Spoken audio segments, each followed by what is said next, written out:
सबसे पहले विनीत नगर के सभी छोटे बड़े सदस्य का मेरा जय हिंद। डॉक्टर बाबा साहेब अम्बेडकर जयंती के मेरे और मेरे परिवार की ओर से आप सभी को हार्दिक हार्दिक शुभकामनाएं।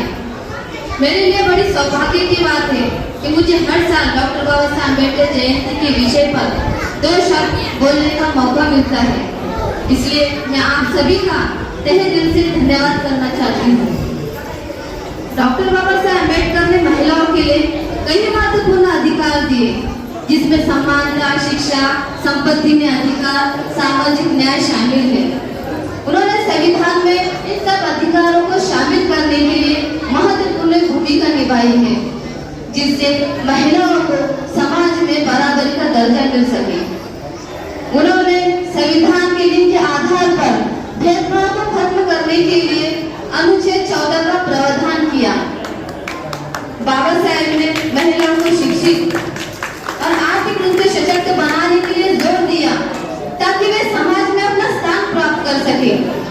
उन्होंने हिंदू कोड के बिल में महिलाओं को संपत्ति में समान अधिकार दिलाने के लिए भी प्रावधान किया, जिससे वे अपने पिता और पति की संपत्ति पर समान रूप से हकदार हो सके। बाबा साहेब ने महिलाओं को शिक्षित करने में और सामाजिक सुधारों के लिए प्रेरित किया, ताकि वे समाज में अपना ऊंचे से ऊंचा स्थान प्राप्त कर सके। उन्होंने संविधान की गौरव समिति के अध्यक्ष के रूप में महिलाओं को संविधान, लिंग समानता, अधिकार दिलाने के लिए भी महत्वपूर्ण भूमिका निभाई है।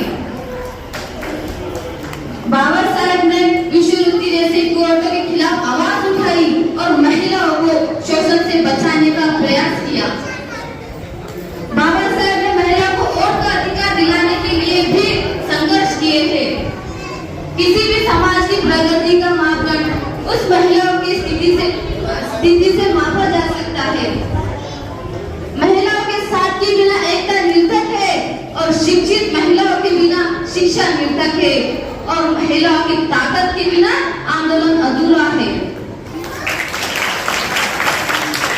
बाबा साहेब ने दलित महिलाओं की स्थिति पर विशेष ध्यान दिया और उन्हें आर्थिक और सामाजिक सुधारों के लिए कड़ी से कड़ी कदम उठाए हैं।